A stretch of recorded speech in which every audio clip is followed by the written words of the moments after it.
The science itself is stuck. To know is to live through. Small talks are not trivial. Semantical gymnastics. Yeah. So an attempt to transfer the sense using the language. So today we begin an interesting series of talks, very complicated talks of models, of the worldview and other related things. And it will be labeled as Cognition on the channel. So if you're interested in hearing alternative views or complex cognitive models that attempt or try to describe whatever we call a reality, this is the talks you might be interested in. And we are talking today with a Reflector, Max. He will be reflecting on the thoughts that I'm throwing in, we'll be providing own interpretations, and we do not have any specific agenda here. And as for now, we really have no idea in which direction this conversation will go. Eventually, by the end of the conversation, we will make a summary, and I'll put it at the beginning of the video.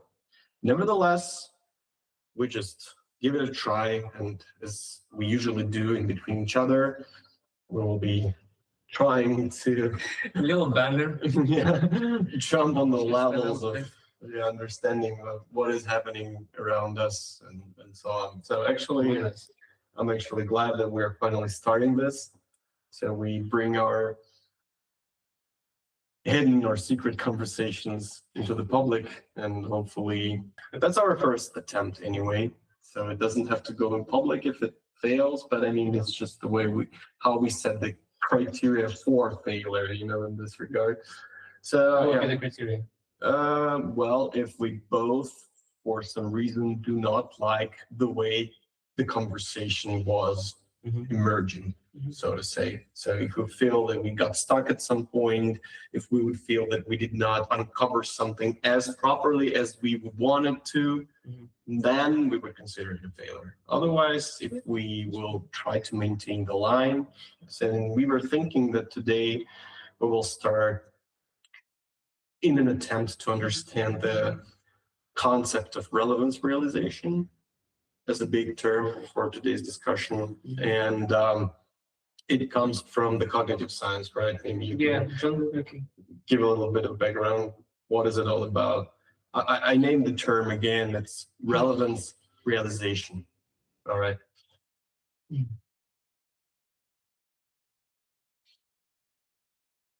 not that easy to start. Well, definitely. I mean, we don't have to be very precise. It's just a general overview, and we can begin from any particular moment that we consider relevant in this particular situation. So probably the first thing to say that it comes from cognitive science, right? Specifically from John Vervaeke. John Vervaeke coined the term about 20 years ago. He wrote his thesis in 1992, 93 in University of Toronto. He actually was working there alongside Jordan Peterson. So they both kind of formed this current of thinking about cognitive science and cognition. So that's an interesting kind of birthplace. It's not only two of them, there's more. But they are, I guess, the most famous ones from that school of thought. And well, Jordan is Indian, and he's an existentialist. Yeah, and John is a little less well known, but he's way more technical. And his approach, I trust him because he's doing it as an embodied experience. He talks a lot about 4 ways of knowing. And embodied experience, participatory, is the most full,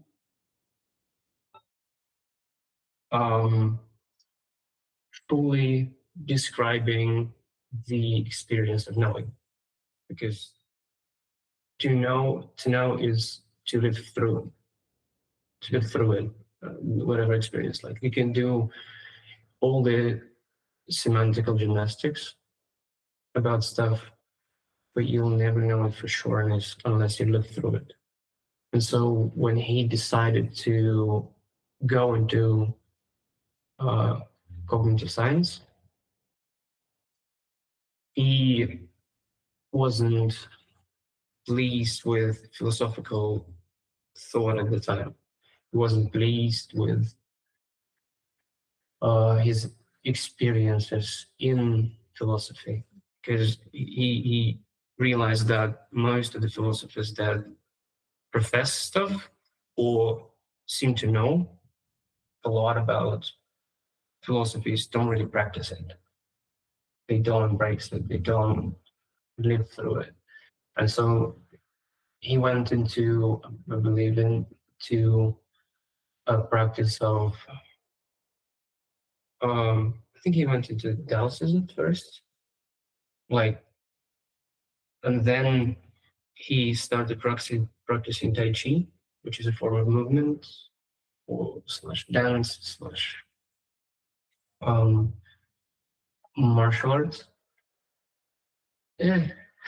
Yeah, but that allowed him to kind of be participatory in his thinking. Like he started to practice the experience of flow and Tao and meditation and everything else of that kind of opened him up to go into philosophy again, but with that participatory principle that he now sort of professes. And then he described a term called relevance realization.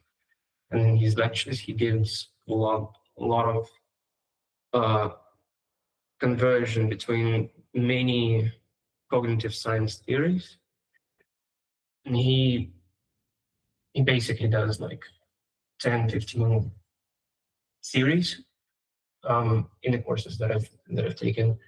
And he describes each and every one of them, and in each and every one of them, there's something like relevance realization comes up, always. And when it comes up, you kind of like, yeah, like we do things that are relevant to us in the moment, but also in the future, and kind of with prior knowledge, right? So, I mean, the term has coined itself with Mr. Vervaeke. But he found it. He kind of located like what's most common thing about other cognitive theories. No, and just I'm just trying to summarize what you have said. So it seems like philosophical streams, right, or ideas or schools have developed as a result of thought processing, right? So they try to conceptualize the relationships in between the elements of the world. And for those who keeps listening to us, we try to implement the so-called structurally functional principle all the time. So we try to consider everything that happens in terms of the systems within the cybernetics general system theory, that all of the nodes in the system are connected / related to each other in a way. And the biggest problem in this, that the relationships may not be first linear, and they may not directly mean the impact. They're not linear, but by definition.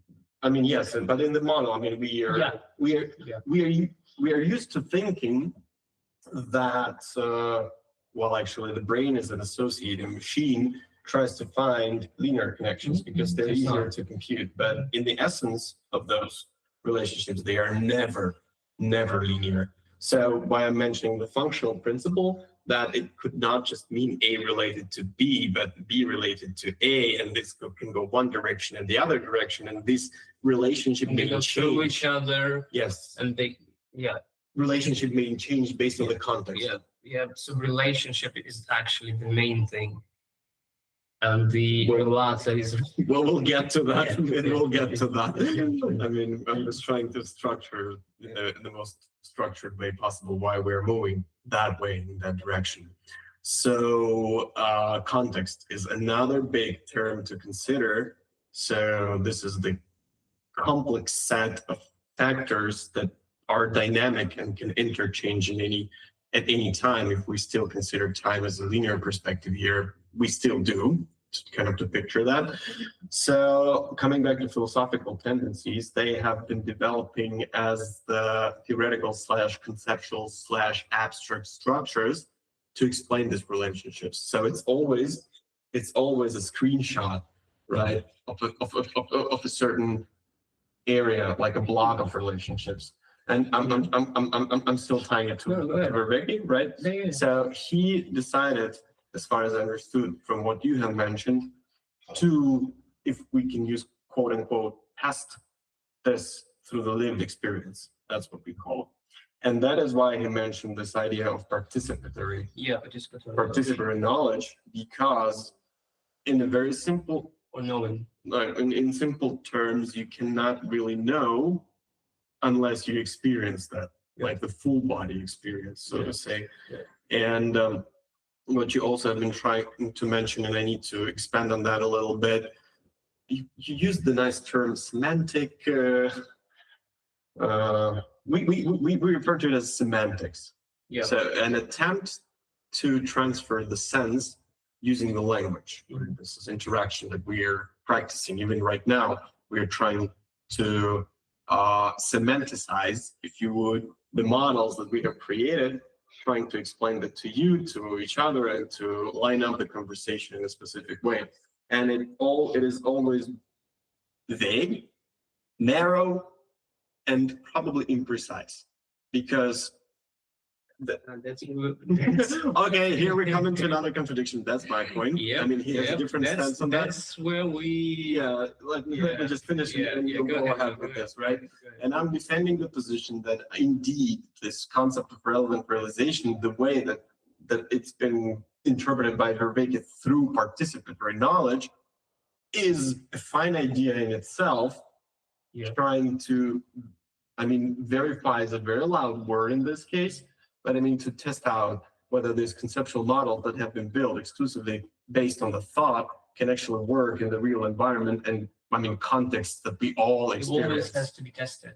That's why he goes back to Plato. He goes back to all of those, like he always says, like gymnasium, where people practiced what they've sort of discovered semantically, right? So they kind of do that dance of thinking, right? Between moving, like you're a dancer, well, you used to be. So now you barely fucking move. Now you barely move. How is that song?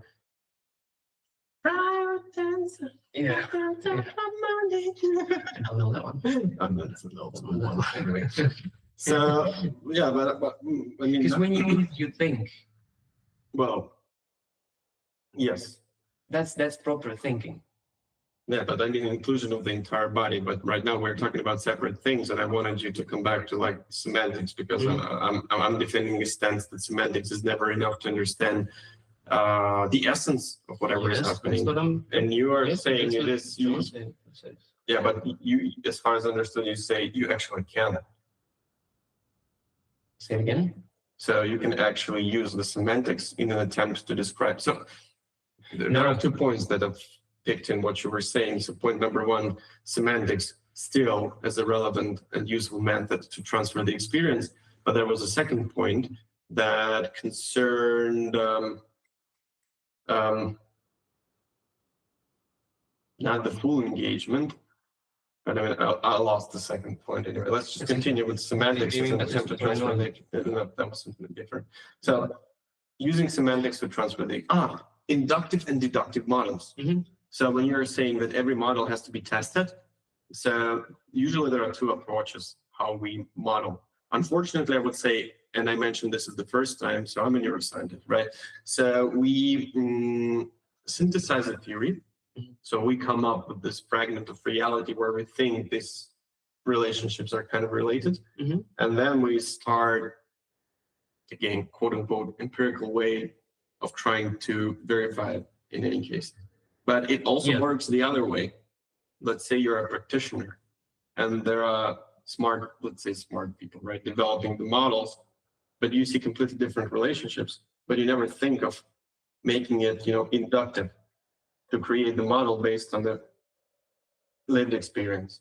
And in science, like in general science right now, talking about psychology, the science itself is stuck in the number of theories that have never been verified, but they still exist. I mean, under existence of the theory, we consider publishing a paper in a scientific journal that was accepted, peer-reviewed, and people say, oh yeah, I mean, you can argue that this is potentially possible. And then I'm not sure about the ratio, but the papers that use the theories and the papers that do publish some sort of empirical evidence, I mean, there is a gap in between them. Some of them are interrelated, some of them not. So it has always been a question, do we actually need to analyze all the pre-existing data to come up with theory and then trying to verify it empirically, whatsoever, right? The way it's being called. And why not to construct it the other way? So what I'm coming back to Vervaeke, right, in verification method.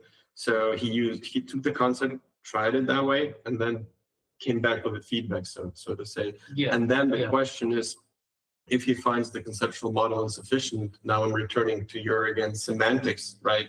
How you can use semantics to structurally transfer the experience. So is it possible? I'm using semantics to, best way to describe it is Socratic way, right?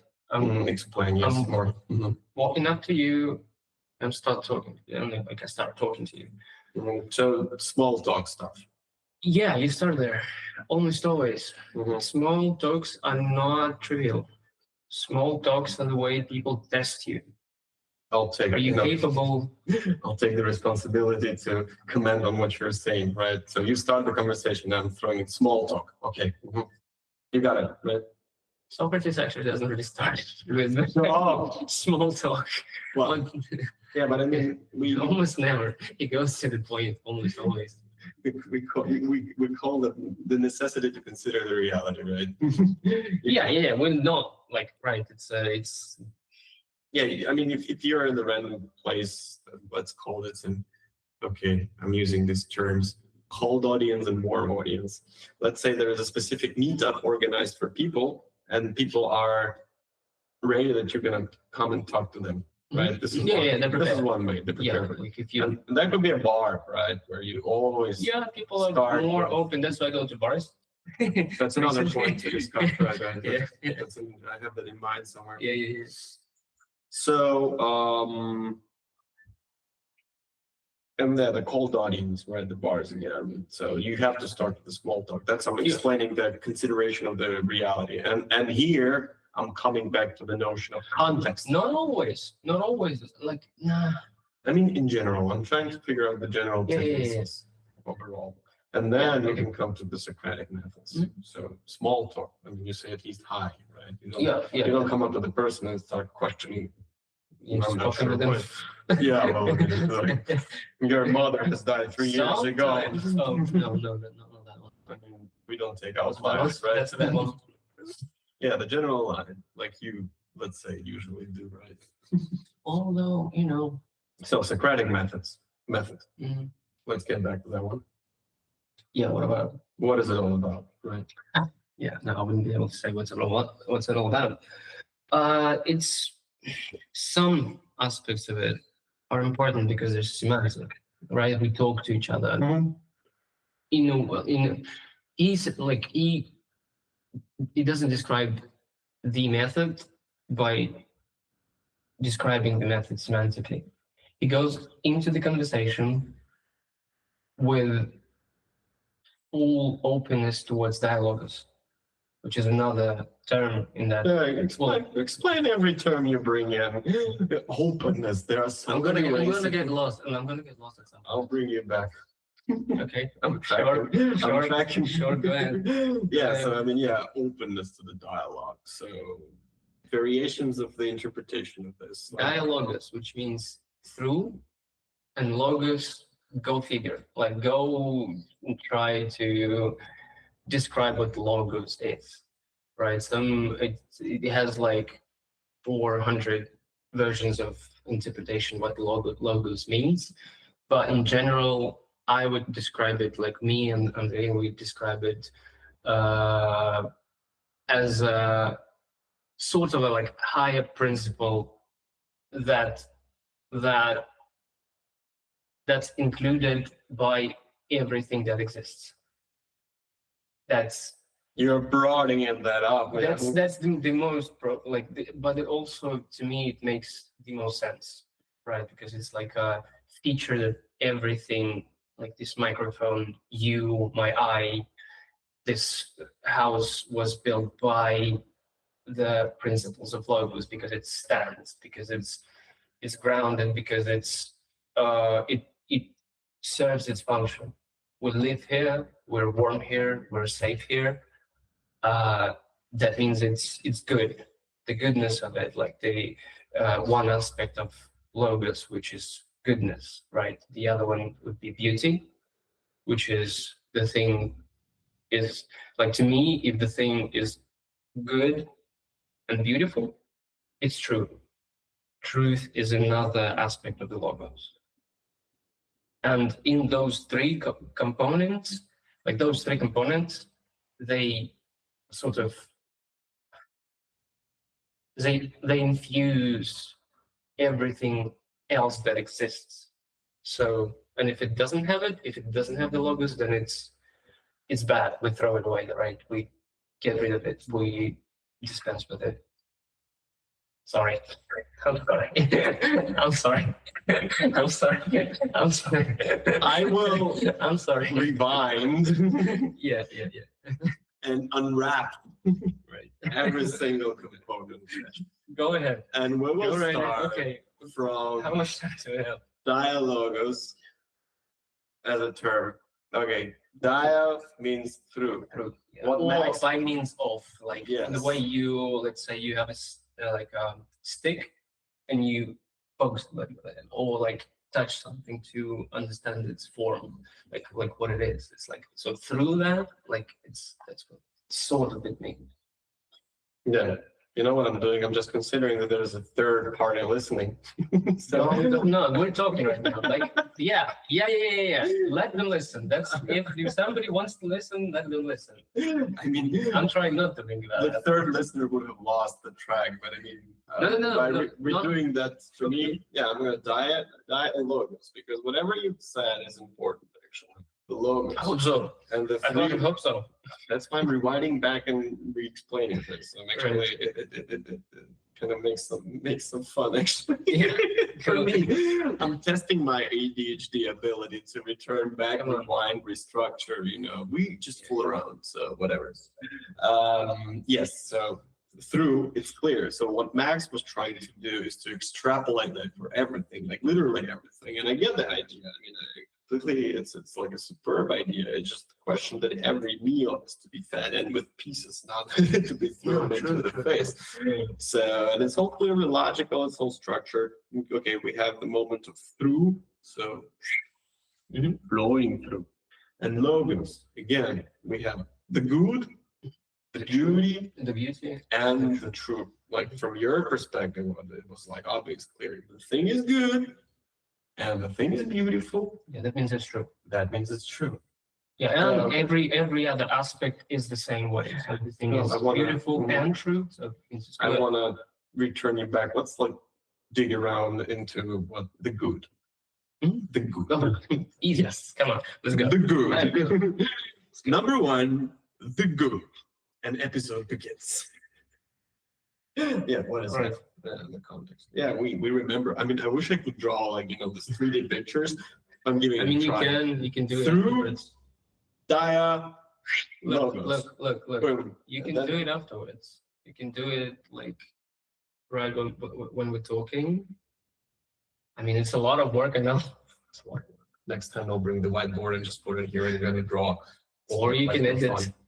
And I'm not editing that. I mean, unless I do have a lot of free time, I'll think about it. But I'm drawing the diagram. So we have the logos here. All right. And aspect number 1, good. Let's. What about it? Yeah, what about it? I mean, good. There are different versions and interpretations of good. I'm not that good of a philosopher to know, the ethical approach, just like utilitarian stuff. The good is only good when it brings good to majority. Okay, you said good. Like a goose, but good. Yeah, I want you to throw in more details about the good in your perspective, like in the context, maybe some real life examples, because my opinion, based on what we have been talking all the time, I'm trying not to differentiate in between the good and bad, like the model of the dichotomic absolutes, So whatever is bad means not good and vice versa. And usually the good is often related to being positive, which is not true in its essence, because positive, I mean, I'm talking about general semi-stereotypical perception of this. And logically, suffering is never good. But, and I want us to talk about these buts. Buts, literally. That's good. Sometimes. It depends on whose it is. So, anything you can add up in this? Like, what is the essential good in this context? What is this? Because I need more help.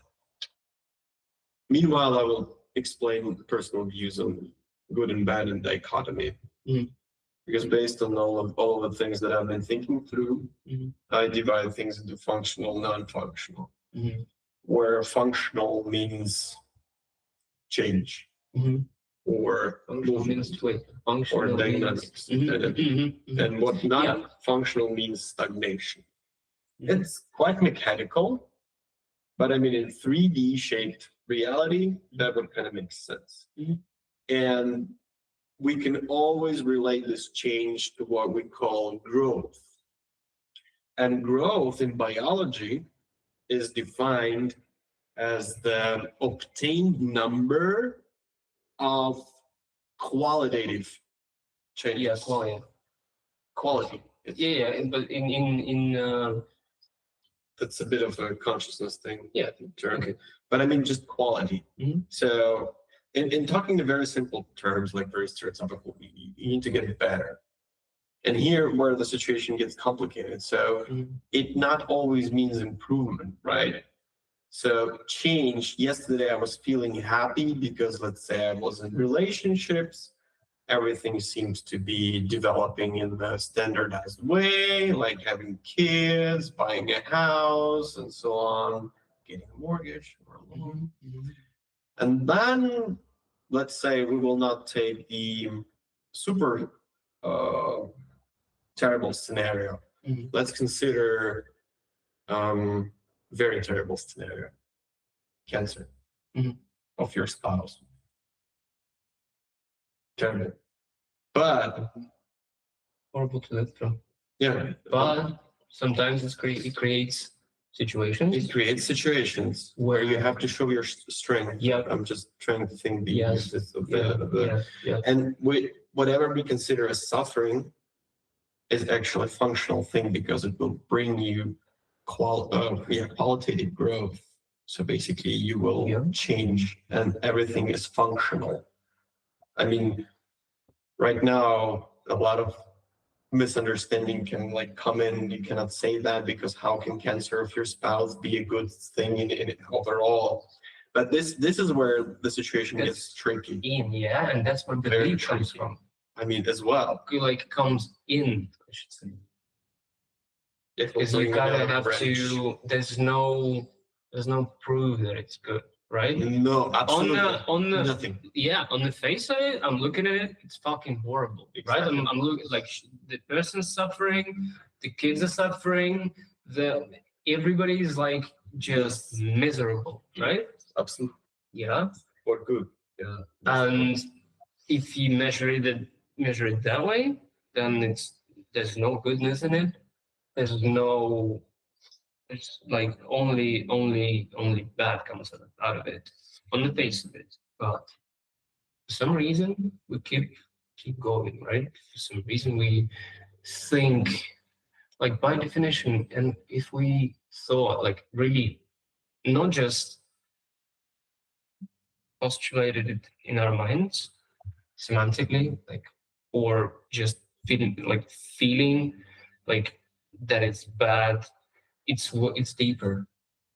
If we really thought in a way of participatory knowing, right? Like you really know that this is bad. You'd go and commit suicide. You'd go and basically end it because if you really believed it. But for some reason, when people are sick, people are dying, when people are suffering, we sort of find ways to go through it and grow by means of it. Dialect, right? Through the experience of the thing, we grow towards goodness. Like we grow and experience and sort of might say branch out or widen up, right? We have that feeling of standing up, even though you're laying there miserable. Yeah, You took it so deep. That's where my interest, right? That's where my interest lie. So, No. yeah. Let's continue. Yeah, okay. I'll just try to finish it. I'll throw in the comments with you later. Yeah.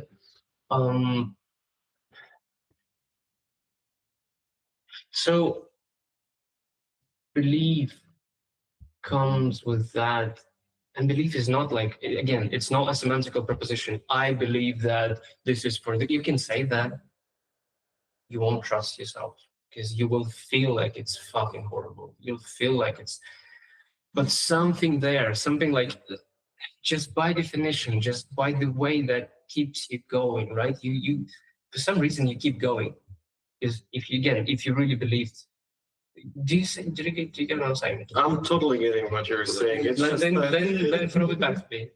Throw it back, yes, because that's why I mentioned you took it so deep, right? And I always have the desire to rewind it a little bit and put it a little bit more on the shelf. Let's go there first, and then we'll kind of try to. Maybe it's a series, right? Maybe we don't have to explain everything just in the first episode, in the first 10 minutes, right? We don't have to, but yeah. It's nice to build the ladder that connects. True. Yeah. Go ahead. Yeah, that's what I'm trying to do. Yes, we went deep enough. So I was trying to say about this context and whatever could be referred to as belief, and I will dare to say faith in this case. Because whatever you're mentioning, every time you go down and just let it goes down and spread, and then everything goes down and spread. I mean, and it's close to infinity. I would say these little moments that need to be tied up, and that's what I like about having such conversations at all. So they boost the ability to do this abstract. And for me, what my dream, the ability that I want to develop is to go beyond this 3D shaping models and add up the connections and the perspectives that allow not simply to change the angle, but change structural as well as functional properties of the model. Well, it's Aristotelian. Completely. Yeah, the what is it?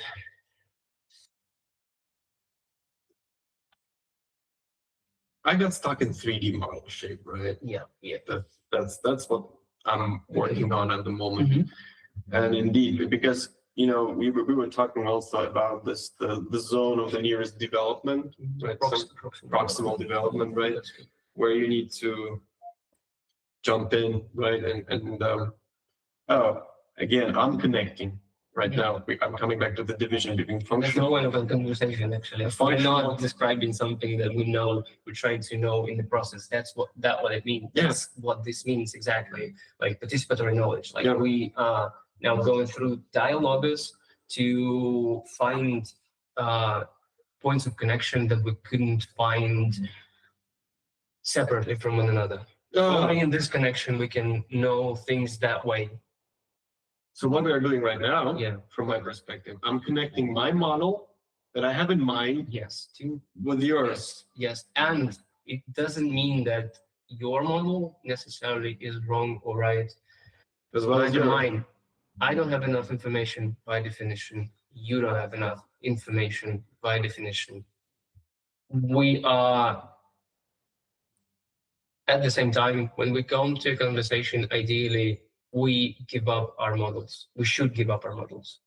We should go like, look, dude, I don't understand really what I understand like enough to talk about it, but I don't understand everything. Right? It's like, help me. I know that my model is wrong. By definition, your model is wrong because we're always trying to describe them and trying to find them together. I don't like that one. Wait. I'm waiting. I know. And my model is wrong. So I'm coming to you and saying like, dude, I'm a fool. You're a fool. Like you should ideally say, yeah, I'm a fool too. And then through Dialogos, ideally it would be a Dialogos practice. Or, we build a new one out of those two. We throw out the child, right? And we keep the seeds, right? And we try to grow a new model, right? Or a new vision. And only, I should say, again, only possible, it is only possible through Dialogos. I don't like this part about where you're conceptually wrong from the very beginning. I would rather, instead of being wrong. You're not. All right, go ahead. I got your point, what you mean, but I mean, it's just the positioning. I'm just trying to reframe it. Mm-hmm. I'm in doubt. Mm-hmm. Like you should never be overly confident in the model that you have built. That's like humility. Never. Humility, my friend. That's different context where you're using this again. I mean, it looks like a fight with the ego. Like if you're overly confident. Yeah. Okay, now we bring another notion of ego. Okay. It's an explanation. And you don't have to describe everything. You don't have to No, it's just not about everything. I mean, the concept of doubting something instead of the concept of being overly confident in what you're saying. Mm-hmm. So this is the approach where I come to you and say, whatever you say, your model cannot be right because my model is right. This is, I want to bring that's stupid. That's what exactly. Yeah. But I mean, but that's what we do usually. Well, we don't. No, we but us as in I'm doing it all the time. You do it all the time. And we're trying. I'm trying. I mean, it took me years. Yeah. To come to the point where you are fully doubtful in everything that you know, and you're looking for people. That's why I called you the reflector, right? Mm-hmm.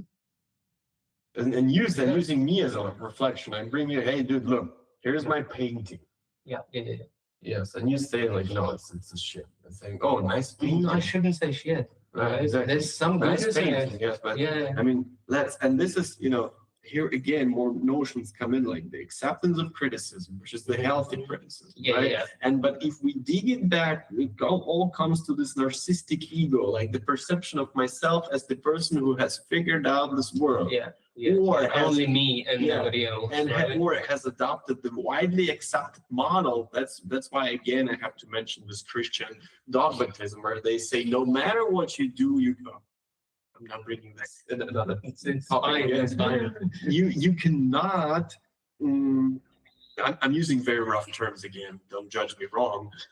You only get to know the God by following every single step that's written in the Bible, by reading that many times. Yeah, that's called semantic theory. And It's called propositional theory. Yes, John Vervaeke calls it. And I'm coming to you, the smart person, the wide. Yeah, smart. Yeah. Anyway, I'm using the wide, overview of what is happening in the world. And I'm telling you that whatever you say is wrong. Here's the right model, verified over centuries, never tested. Nobody came back after death to verify that, but you call it the blind faith, right?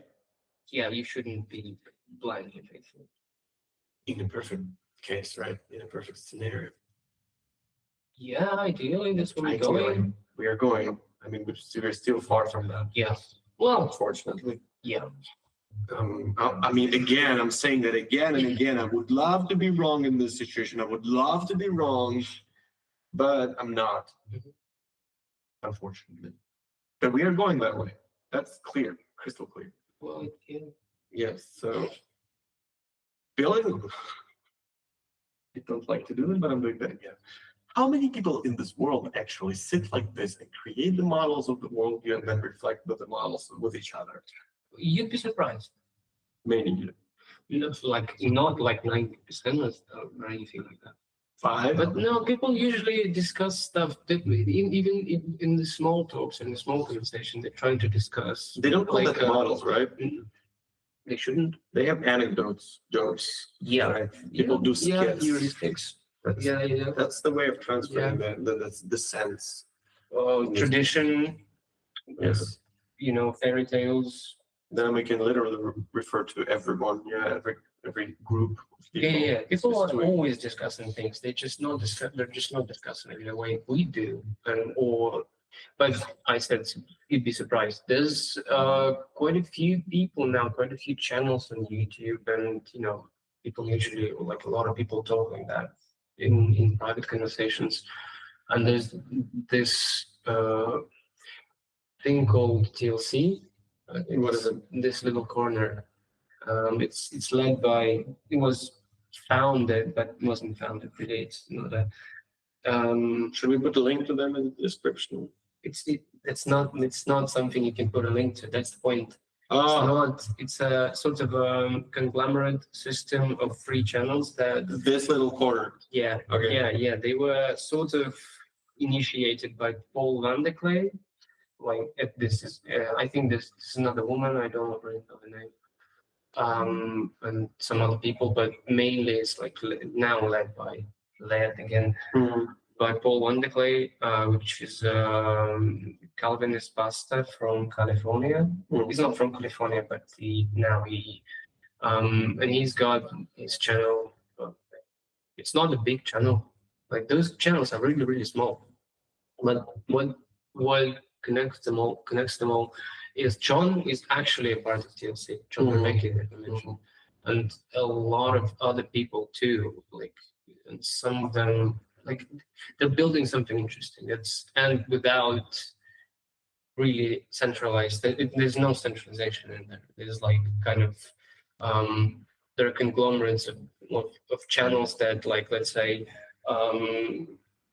stream.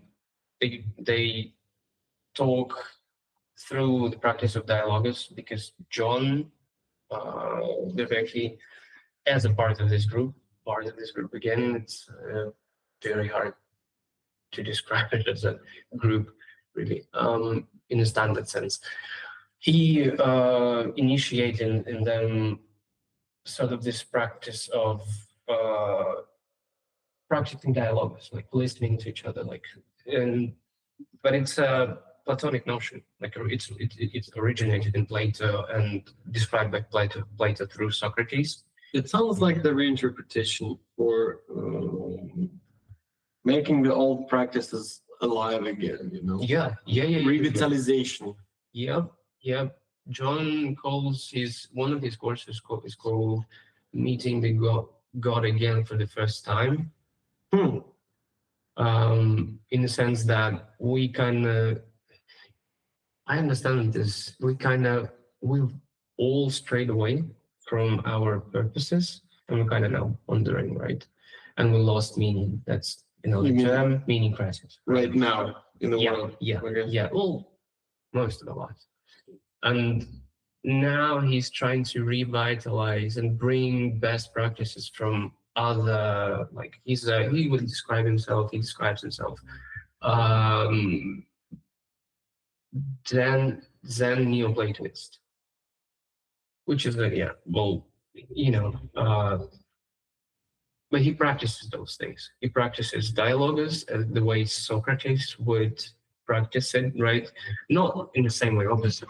It's way more modified, but it's his version, let's say. But it's a good version, and so those channels, they use it. They have group calls, they have group streams, they invite other people. Like I appeared there once. It was actually a fun thing. Paul started his live chat. It is a Friday live chats, and I sort of decided to just like click into the link and he kind of welcomed me in. And we kind of talked a little bit like as a group, and it was kind of fun. Yeah. Now he even it's like kind of nice to know that he sort of knows about me. It's it was a good like to get into a contact with a person that you respect. Mhm. That never really happened to me Mhm. in that way. Mhm. Sounds kind of fun. Mhm. Yeah, small but fun. Still, Yeah. that's again, that could be one of this, important events in your life that are not super Yeah, like we talked big about ones, today, right? like when the most important things that like Usually being on small, right? between two people on a bench, like just exchanging Mhm. some That's thoughts. Yeah. the point in the state where you kind of feel fully emotionally and bodily engaged. Yeah, It could be a short moment, yeah. It's a meaningful moment, right? and it has a long-term after effect. Mm-hmm. So you can it's like a sticker on the wall, the bright one, the one that shows the memory. You can always refer to it. It's orange. Well, that's sort of how memory works, right? So to an extent, right? Mm-hmm. But I We mean, don't really know how memory works, but in your words, what I hear, it's a deeper experience of this. So we have a general notion of happiness, right, and joy, and which is usually again, I'm opening another door. Dopamine, open them up, dopamine rewarded, experiences. Yeah. But what I'm trying to say, and when I think about this right now at the moment, so many people who do the practices are so right about them, and at the same time so wrong.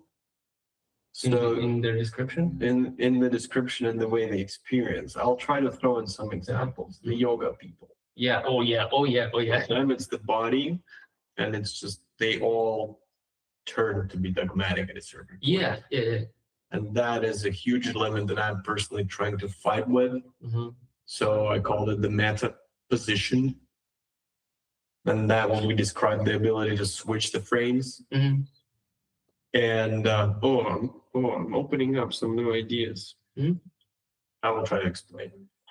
Recent several days, they were all about the algorithms and social network and how they work and how they define the attention span and how attention span is very small. Which is bullshit, which is such bullshit. I mean, in general, it's part of the fact that it is. In general.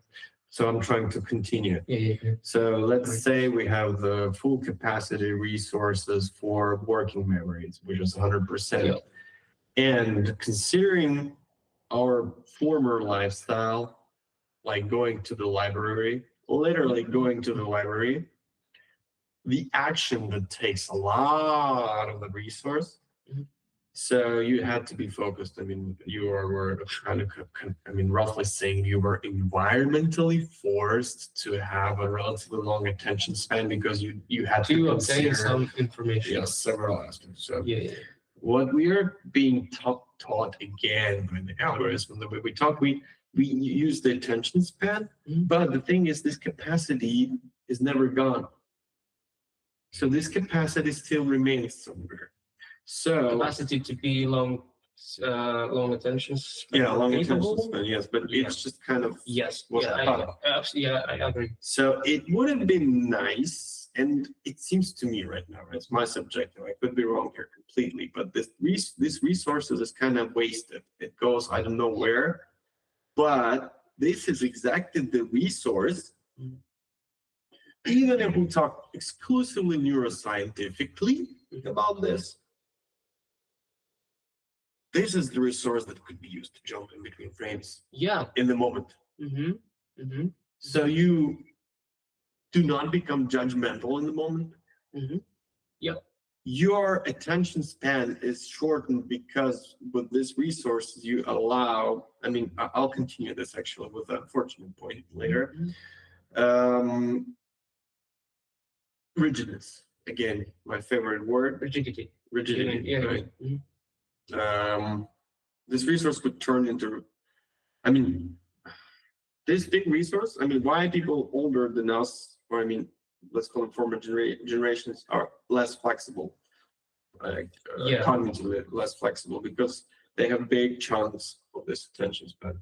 And the shortening of the attention span may look like ADHD because this resource is not being properly used. So what I will be coming up later on in my background thinking, where this resource is being held in the process, what is it being used for, and how it could be used to jump in between frames. It's used by personalities, sub-personalities that we have, like it's many things. I mean, if we talk just neuroscientifically about this, I mean, those guys should be taking the other type of resources, not this one. I don't think so. I think that the more... I'll explain a little bit neuroscientifically, right? Working memory is a prefrontal cortex. So the area that is, I don't know, that big approximately. So, I mean, it's used for specific functions. And the one that we mentioned, subpersonality, those are the other particle parts. Big. I don't think you can. I mean, theoretically, I don't think you can. I don't think you can pin them to material. I call it physiological substrate. Of the brain. I don't think it ever relies on substrate. There is a gap always. I don't have a stance on this because I don't know. Yeah, there will be. Like this one, I don't know. I would not defend that consciousness is exclusively brain. At the same time, I would not defend the position that consciousness is completely not the brain. It's just like, again, it's like a through thing. Sort of. It looks like it. So it's just passing through and regulates whatever is happening in the moment. And in your best state, or the best state that you could be in, is the one that is actually catching the signal, so to say, very roughly. Is it well, in a flat model it is. In a flat model it but is. We're not in a flat model anymore. Like, I mean, we're experiencing it still in a flat model, but we're not thinking in a flat model anymore. I hope we don't. But I mean, that's the other thing. Well, this actually the point of the practice, right? Of the practice of John calls it an ecology of practices, right? We're coming back to his notion of participatory knowing and basically practicing what you preach, right? And doing things like growing through them. Kind of makes sense, yes. But I mean, again, it's for me, this is an attempt to add more dimensions to the three-dimensional model, and it's a tough practice, again, for me. But it leads to us. That's where enlightenment comes from. The way You cannot know enlightenment unless you live through it. But you cannot live through it unless you practice. And it's not a linear notion. It's not it's right. Okay. Are you tracking? I'm perfectly tracking Okay. everything. It's yes, it's all yes, and it's all yes, and then like points of discussion come.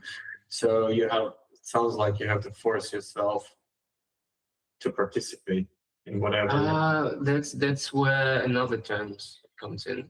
It's called something called voluntary necessity. And That's an interesting one. It's like a paradoxical, contradictory. Well, in the flat model, again, in the flat model, it is paradoxical. Not in this one.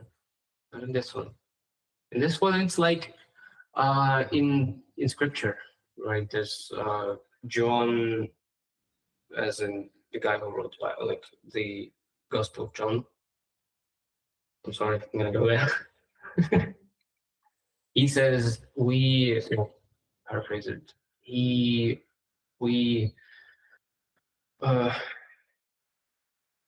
Being children, we're doing childish things, but when we grow up, we leave childish things behind, right? And we start doing adult things, which would sound, in a sense, as in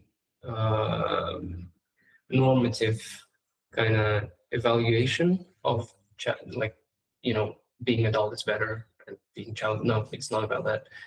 It says that while being a child, you do things that you find meaning, and they kind of engross you, right? That you participate in them. But when you grow up, you change your state. You have a metanoia. You have a switch of your frame, and you don't really find meaning in those practices anymore. Which means you develop new practices that bring you meaning. That's what I mean. Sounds like a sense making. It is. It is.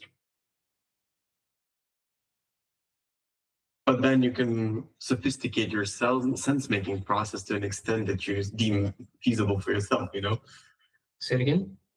You can sophisticate the sense-making as you deem feasible for yourself. I mean, you can make it you can personalize it. Easy way or hard way. Yeah, you can personalize it. It's by definition, it's personalizable. That's where differentiation comes in.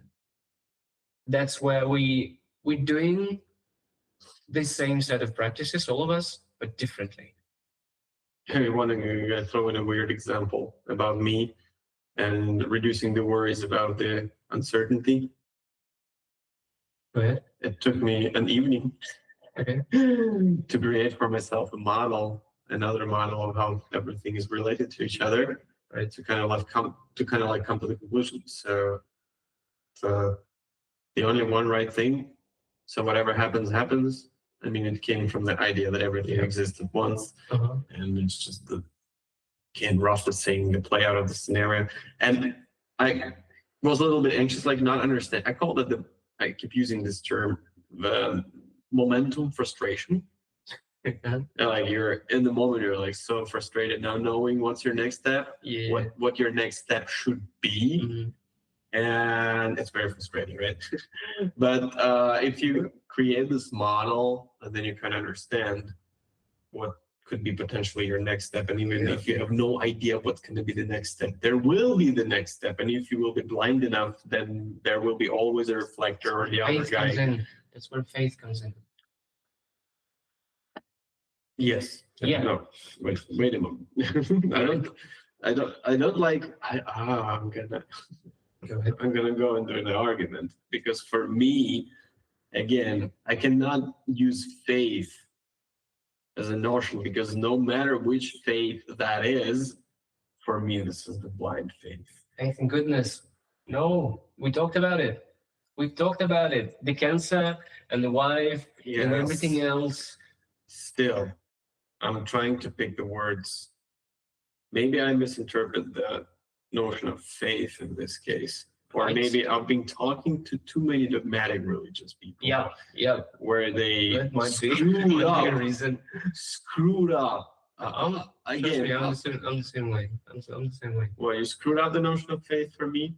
Or No, what? no, I'm the same in the sense that I've been like I was born in Siberia. Orthodox communities, like not even or I shouldn't call them Orthodox. Communities of convicts that were put in a fucking forest when it's like -40, -45, 9 months out of like of 12, and being raised in Orthodox way, like, and implementing that in their behavior. And it's very much like you have to do these things by the book. Like you have to do this. Like there's no I want to. There's never want to. Like there's have to. There's no other way. And that's very much dogmatic. That's Like which book?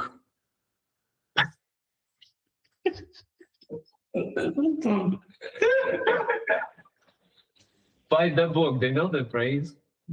Oh, that was Yeah. By the book. It's like no matter what you do. Oh, that was a manual. Like, No, yeah. How to cut the tree, right? Well, again, That was algorithms and everything. That's that should have been completely participatory. Like, go and figure that out. oh yeah, we did. We lived, right? I'm alive. They're alive. So we kind of. No, I mean, but still, that does not uncover the notion of faith again. Why I'm using the word blind faith, it's nicer, maybe. So I don't want to be blinded to my faith. Yeah, I want to be. Yeah, you shouldn't. And I like, again, this dogmatic people kill me when I use the word no. And I mean, that I didn't tell you, that was an insane conversation. Insane in the States. Mm-hmm. So we talked a lot, right, about this before. So again, why the faith is blind for me when it's being used, and of course I should admit there's this dogmatic influence clear, Yeah. where they say when you perceptually cannot perceive an event or the fact of the reality, perceptually, I mean using the existing modes of sensations, which is sight, hearing, right? Sensory everything else. experience. It's all within this. And then you have to believe. That's the dogmatic Christian approach, right? But for me, when I try to explain, guys, I don't need this. I know. And then I received this very strong command saying, Isn't it? What kind of knowledge is that? Is that the biblical knowledge or the In your sense, it's a participatory knowledge, right? cognitive knowledge? Yeah. It's participatory. Yeah, you live through it. I live for it. So for me, whatever they say, it simply does not make sense because it's already evident. I don't need to believe in that. For me, that is a blind faith. I don't need the blind faith. Wait. If you go there, right? You participate and you live through the like. I live through this. Yeah. How do you bring it back? To hear? Yeah. How do you prove it that you had it? You can. I can't. No. And I don't have to. No. So you have to kind of believe it, right? And I have to believe you. It's not just. I still don't like this. I understand where you're heading and why it's you're not. heading It's there. not. Yeah. I'm gonna say it, right? If you live through this experience, you cannot lie to me that you. That's the other thing, right? Because you come back changed. The way that John, the guy who wrote the gospel, he says, I'm going through a shift. I'm going through a shift or the shift, right? Usually it's like in your life, it's the shift. You experience it. You should remember it. It might be psychedelic practices, might be like a lot of breathing and a lot of yoga, or like or a cancer, actually, or cancer could lead you the same way. towards the same way, So, like yeah. towards the same outcome. So, sorry, the way John describes it. So when you come back, you're not a child anymore. Your childish things, like voluntary necessity, childish things don't have attraction anymore. New things have attraction now. And I see, like, you cannot lie to me. If you come back and say, look, dude, I had it, like, I swear. And I'm like, I cannot be like, yo, prove me. Like, take a video cam, fucking go there, film it, and just like show. You can't. Like, I'll see by your body. I'll see by your like nudes, like the way you see, or the way you look. Like, I saw you change. I saw you change a year ago, like in January. Well, around that time, you've had that shift. Like what the. We've done it. Like, you've done it. I was reflecting, right? Or, I don't like the notion of prove it again. I have to return it because it's overly too common. I'll explain what I mean. It's always when something new comes up, doesn't really matter. A new, I don't know, dish cleaning. what do you mean? Soap, I don't know, or I don't know, a new cream that removes all your, okay. like, and when I come out to people and say, hey, I figured it out, and everyone's like, prove it. Right. And I don't like this pressure. But yeah, that's they cannot see. Yeah, first, this is an overall resistance. Let's put it that way. They have eyes, but they don't see. That's also confusing. Second, I'm not intended, and I don't have to prove anything. Yeah. And that's what you're then saying. By living. You prove by living. By living. This is the way you do. You're giving the example. The medium is the message. Always. Not the message itself.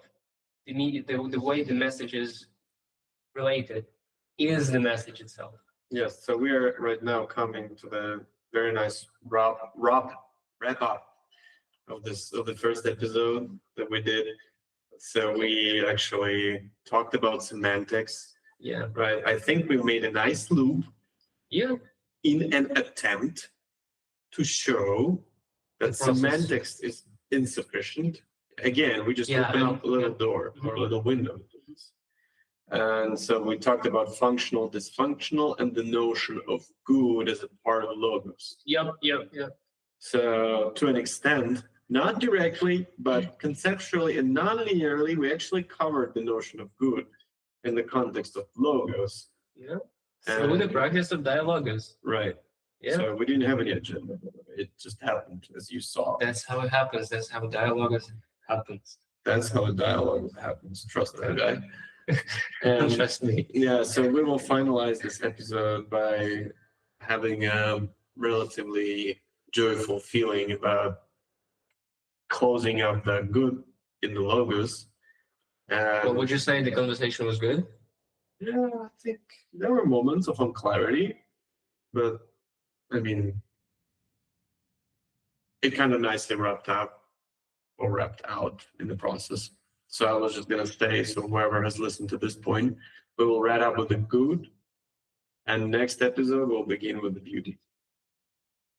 Yeah. We'll try. We'll try. We'll try. Yeah. No, it's actually good. I like it. I like the flow. Yeah. I like it. We have the flow. I mean, we just developed the structure on the go. Yeah. Right. You should know this never structure. Like this. I like it. I mean, it's fine the way it is. I mean, there could be many others, but I mean, so we'll structures that fit or don't fit, but there's no one structure. So we're we're learning it by doing it. Again, we don't consider ourselves rigid. We never say there is a single structure. It's just I'm just unwrapping it for ourselves right now in the moment. So thanks for listening. As a YouTuber, subscribe, likes if you like it, And we'll be back in the next Comment. episode. Comment. Ring your fucking bell or whatever. Don't Yes, please. yes, yeah, You comment, know. comment. I don't want I'm not pushing. It's just that. And we'll be back with beauty in the next episode. Thanks for watching.